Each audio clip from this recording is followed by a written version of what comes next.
सतलुज धाम TV को subscribe जरूर करें। नमस्कार सर। जी नमस्कार। सत साहब। क्या शुभ नाम है जी आप जी का? मेरा नाम नगीना प्रसाद सिंह उर्फ नगीना दास। जब से संत रामपाल जी महाराज के शरण में आया हूँ तब से मैं अब दास हो गया हूँ। मेरा नाम नगीना। सर कहाँ से आए आप? मैं बिहार समस्तीपुर ज़िला मैं वकालत करता हूँ सिविल कोर्ट समस्तीपुर में। सर परम संत सतगुरु रामपाल जी महाराज की शरण माने से पहले आप कौन सी भक्ति करते थे? मैं संत रामपाल जी महाराज की शरण में आने से पहले मैं शुरू से बचपन से मैं कबीरपंथी ही हूँ। लेकिन मुझे ये पता भी नहीं था जब यहाँ आया हूँ इस सतगुरु के शरण में, उसके बाद मैं समझा हूँ कि कबीर साहब क्या हैं। वो पूर्ण परमात्मा है, परम अक्षर ब्रह्म है। मैं इससे पहले सिर्फ यही जानता था कि कबीर साहब एक धानक थे, छोटे से परिवार में एक शूद्र के रूप में उनको माना जाता था और एक ऐसे मुझे सही ढंग से पता भी नहीं था जो कबीर साहब क्या हैं। यहाँ आने के बाद मुझे पता चला है कि कबीर साहब क्या हैं और उनकी जो मैंने पुस्तक पढ़ी भक्ति सौदागर संदेश, वही किताब पढ़ करके मैं यहाँ। सर आप बचपन से ही अपने आप को कबीरपंथी बता रहे हैं, तो किस संत से आप जुड़े हुए थे? कहाँ से आपने नाम उपदेश ले रखा था? मैं सीतामढ़ी के एक सहदेव दास हैं, हमारे पूर्व गुरु थे। तो वही मैं बहुत बचपन में था, क्या मंत्र दिए वो भी मुझे सही ढंग से याद नहीं है। सिर्फ आते थे, एक भंडारा होता था, हम घूम घूम करके कभी वहाँ भंडारा खाना है खिलाना है, बस यही मोटा मोटी समझते थे। बाकी क्या ये होता है, भक्ति क्या होती है, सही साधना क्या होता है, ये सब का कुछ ज्ञान सही ढंग से हम लोग को नहीं था। सर परम संत सतगुरु रामपाल जी महाराज की शरण आपको कैसे प्राप्त हुई? जी वही जो मैंने पुस्तक पढ़ा और यहाँ आने का मेरा सबसे बड़ा ये हुआ कि मेरी एक भतीजी थी। भतीजी अभी है, उसका नाम है पुष्पा रानी नाम है, लगभग 12 साल की अभी है। उसको 2009 से मान इस तरह का बीमारी और उसकी माँ दोनों को इस तरह का बीमारी पकड़ा। उसकी माँ को 3 बार ऑपरेशन हुआ पटना PMCH, जो PMCH के हेड ऑफ़ द डिपार्टमेंट है सर्जरी विभाग के, उन्होंने भी उसका ऑपरेशन किया। उससे पहले 2 बार ऑपरेशन हो चुका था, कहीं कोई बीमारी का ठौर ठिकाना नहीं लगता था। इसके बाद झाड़ फूँक करने वाले बहुत से तांत्रिक आए हमारे यहाँ, मैंने जो जहाँ कहता था वहाँ लेकर के मैं उसको जाता था, दोनों माँ बेटी को। अंत में फिर भूत प्रेत का चक्कर होने लगा, बहुत झाड़ फूँक होने लगा, कहीं से कुछ नहीं। तो मैंने वही पुस्तक पढ़ा था, मैं किताब ले गया था, वही कोर्ट में मैंने किताब खरीदा था 10 रुपया में, भक्ति सौदागर संदेश। और उसको मैं तो थोड़ा कम भी पढ़ा, मेरा छोटा भाई है जिसकी बेटी और पत्नी के बारे में बतला रहा हूँ, वही उसको ज़्यादा पढ़ा करता था। और वही बतला कि ऐसे ऐसे स्टेटमेंट उसमें देखते हैं जो ऐसे ऐसे मैंने एम्स से जो रिफ्यूज़ है, अपोलो से रिफ्यूज़ है, ऐसे ऐसे जो किसी भी तरह का भूत प्रेत का चक्कर कहीं से नहीं ठीक हो रहा है, वहाँ जाने के बाद वहाँ नाम लेना है और ठीक हो जाना है। तो ये सब बात सुन करके हम लोग को लगा जब कहीं कोई उपाय नहीं है। और हमारे ससुर जो थे और हमारी पत्नी और वो जो जिसका ऑपरेशन हुआ है मेरे भाई की छोटी पत्नी, वो सब जय गुरुदेव पंथ से जुड़े हुए थे मथुरा। हम तो बचपन से कबीरपंथी थे, लेकिन वो जय गुरुदेव पंथ से जुड़े हुए थे लगभग 8-9 साल पहले से। और वही हमारे ससुर जी का कहना था कि और कहीं से नहीं ठीक होगा तो अंत में तो जय गुरुदेव के यहाँ जाने के बाद ठीक हो ही जाना है, वो तो परम संत हैं। हालांकि हम लोग बीच में कहते थे कि इस तरह से हम लोग, क्योंकि साथ में ही हम किताब लिए थे और उस समय से उस किताब को बड़ा अध्ययन करते थे हम दोनों भाई, तो हम लोग कहते थे नहीं भाई परम संत तो वही हैं। और सतगुरु क्या मतलब, जब उसमें पढ़ते थे तो हम लोग को उसमें पहली बार हम लोग जाने कि कबीर साहब ही परम अक्षर ब्रह्म हैं। हाँ, और सबसे ऊपर थोड़ा आश्चर्य भी लगा कि ये सब लोग ब्रह्मा विष्णु महेश को कहते हैं, ये वो, तो ब्रह्मा विष्णु महेश से ऊपर का तो ज्ञान ही नहीं हम लोग के पास था। पहली बार पढ़ा कि ब्रह्म और पर ब्रह्म और परम अक्षर ब्रह्म, ये सब के बारे में तो पहली बार उस किताब में जाना। और उसके बाद तब कहे कि तो वो क्या हुआ, जब हमारे ससुर साहब वो दोनों माँ बेटी को लेकर के अंत में जब कहीं से कोई चारा नहीं लगा, कोई रास्ता नहीं बचा, तो मथुरा में लेकर के आए। और जब वहाँ 15 दिन वहाँ रहे, 15 दिन में जब उनको कोई उपाय नहीं हुआ, वहाँ क्या होता था, जो जैसे माथे पर आशीर्वाद देना है, कुछ करना है तो 500 रुपया लेकर के जाओ तो आशीर्वाद मिलेगा। हाँ, इस तरह का। तो वहीं से उन्होंने फिर कहा कि अब तो कोई रास्ता लग नहीं रहा, हम कहे एक बार आप ट्राई करके देख लीजिए। हमने किताब में पढ़ा है जिस तरह का स्टेटमेंट, जो विश्वसनीय नहीं लगता इस तरह का स्टेटमेंट, जो आप एक बार वहीं से वहीं उधर से ही लेकर के आप जाइए यहाँ, हरियाणा जाइए। यहाँ का हम लोग को पूरा पता भी नहीं था, तो तो हमने एक उसी किताब में एक स्टेटमेंट है, एक राम कुमार मास्टर साहब हैं, कोई हेड मास्टर है दिल्ली के, रिटायर्ड हेड मास्टर, उन्हीं का मैंने फ़ोन पकड़ाया, उनसे पूछा कि ऐसे से आपका स्टेटमेंट हमने देखा है किताब में, क्या वो सही है या कुछ बढ़ा चढ़ा करके दिया गया है, क्या है? तो उन्होंने बतलाया कि नहीं, एकदम उस परमात्मा की शरण में आप चले जाइए, एकदम यहाँ से जिंद के लिए गाड़ी पकड़िए, जिंद से वहाँ उनकी गाड़ी आती है, आप एकदम चले जाइए, चुपचाप चले जाइए, और जो भी हो, प्रेत बाधा हो, बीमारी हो, किसी भी प्रकार का कोई बात होगा तो वहाँ आप चले जाइए और एकदम वहाँ ठीक होना ही है। वो परम संत क्या, वो परमात्मा है। तो हमने वहाँ फिर अपने ससुर जी को कहा कि आप वहीं से मथुरा से ही चले जाइए, उधर से उधर। वो दोनों को लेकर के, दोनों माँ बेटी को लेकर के यहाँ आए। उस समय सत्संग समाप्त हो गई थी 2 दिन पहले।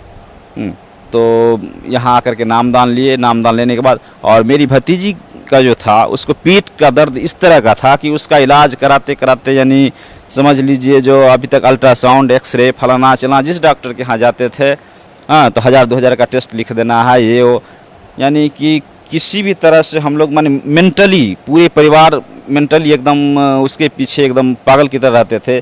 जब क्या उपाय होगा, दुनिया का कोई डॉक्टर या वैद्य या कोई झाड़ फूक करने वाला, कोई हमसे 2-4-5 लाख रुपया एक बार ले ले, एक मुश्त ले ले, और इसका दोनों माँ बेटी का इलाज कर दे, ठिका ले ले, तो ये होगा। लेकिन ऐसा कहीं कुछ चारा नहीं लगा। तो अंत में वही यहाँ आए, तो हम वही कहे कि आप जाइए वहाँ। तो इधर से इधर ही यहाँ आए, यहाँ नामदान लिए, और हमारी भतीजी का जो पेट का दर्द था और पैर का दर्द, वो चल नहीं पाती थी सही ढंग से।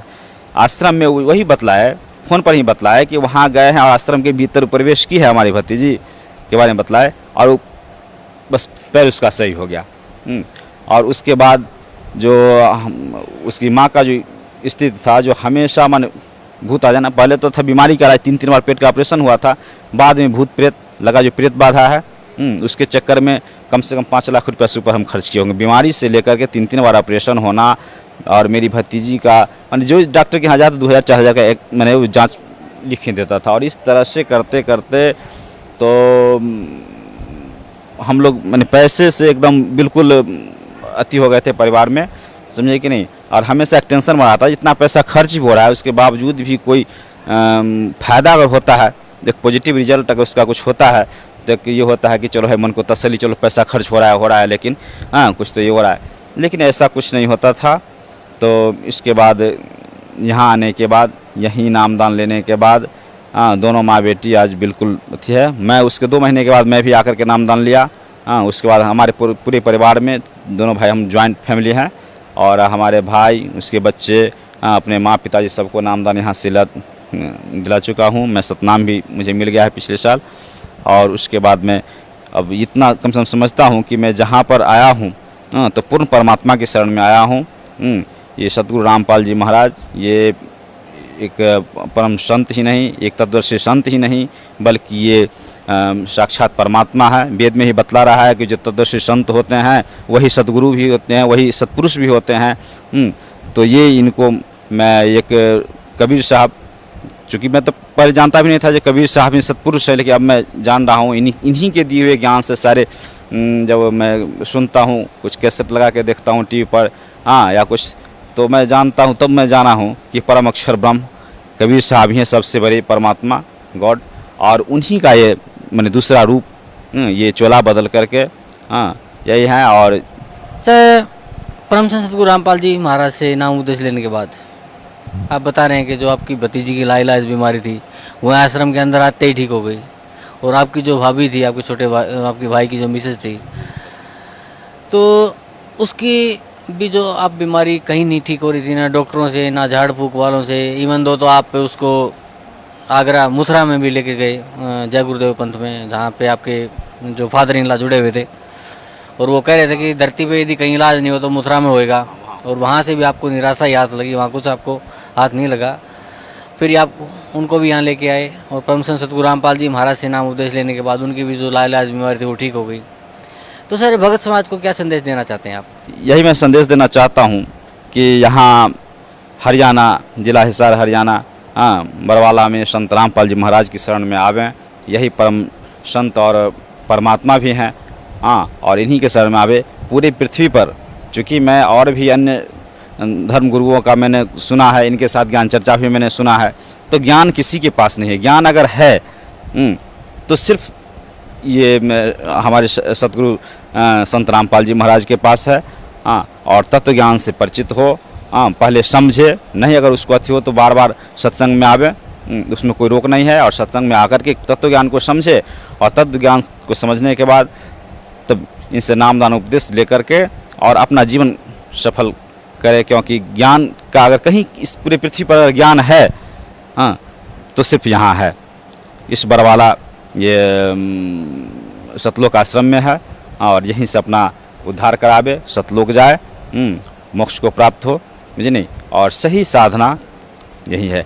शास्त्र विरुद्ध साधना करने से कोई, गीता में ही बतलाया है, सतगुरु रामपाल जी महाराज ने बतलाया है कि गीता अध्याय 16 के श्लोक नंबर 23-24 में भी यही बतलाया गया है कि शास्त्र विरुद्ध साधना करने से न तो उसकी गति है, न कोई उससे मोक्ष है, न उसका कोई उससे कोई लाभ है। इसलिए देखा देखी करने से, अब जैसे कुछ कर रहे हैं, जैसे हम लोग यहाँ जुड़े हुए हैं तो बहुत लोग दुसते हैं, हंसते हैं, बहुत लोग कहते हैं पागल हो गया, पूरा परिवार पागल हो गया, ये कहाँ न कोई प्रकार का तीर्थ करता है, न व्रत करता है, न कुछ करता है।